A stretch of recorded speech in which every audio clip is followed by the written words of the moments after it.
Good morning. I'm Bahar from Rescue TV, and we're here with the world's foremost fragrance authority, Mr. Michael Edwards, in his home, no less. We've been invited into his home, a very sacred spot, to speak to the maestro of fragrance about what is arguably the biggest gift to the fragrance industry, the invention of the Michael Edwards Fragrances of the World books, your fragrance wheel, and also the tireless work you do in classifying every single fragrance that launches in the market. So how did it all start? How did you fall into becoming... Well, I'd always been in the fragrance field. I started in marketing. Oh, this was way, way back in the 60s. You know, I loved fragrance, I thought it was amazing, but knew nothing about it. And it wasn't until the mid-70s that I went on a workshop in Paris with PerfumeWorkshop, the great perfumers. And they had a guide, a very technical guide, called the Bouquet de la Parfumerie. And for the first time, I understood the difference between the fragrance families. Right. And it classified all the fragrances into the different families. Very technical. It was designed for evaluators and perfumers. Right. But for the first time, I had a nose map. And really my interest started at that point. And then decided to set up my own practice in the early 80s. And I had the luck to win a contract for a group of retailers.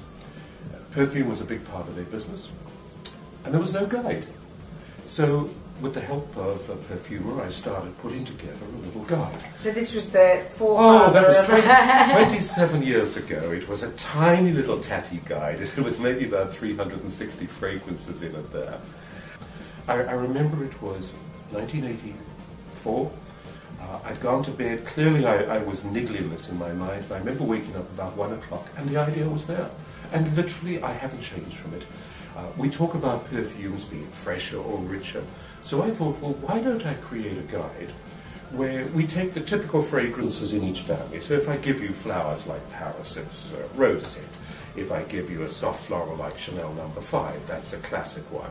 Le Bleu, and Oscar de Lorento would be classic floral orientals. So in each family I'd have a group of the classics, and then using that as my benchmark, I'd classify those fragrances that smell richer compared to those fragrances that smell fresher. So that was the basic idea.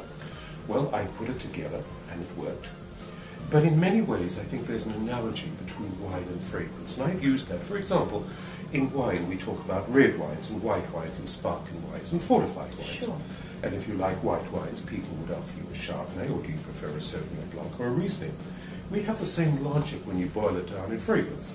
We have florals and orientals and woody and fresh fragrances.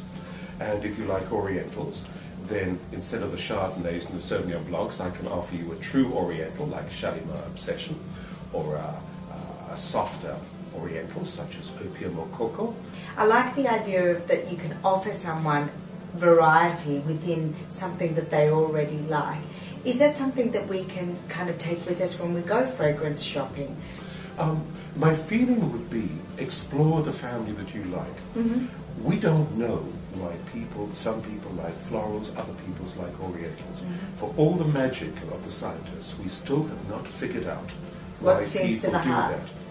But when you ask people for the names of their favorite perfumes, and you get 3 or 4 names out of it, almost invariably you're going to find that at least 2 of those 3 or 4 names fall in the same family.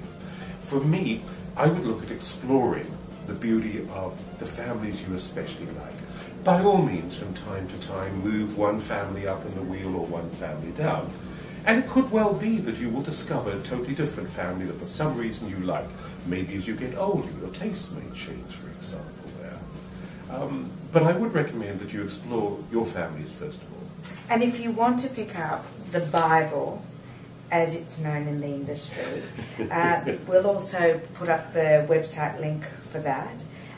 But thank you so much for having us into your home. Thank you so much for taking us through a little bit about your background and history.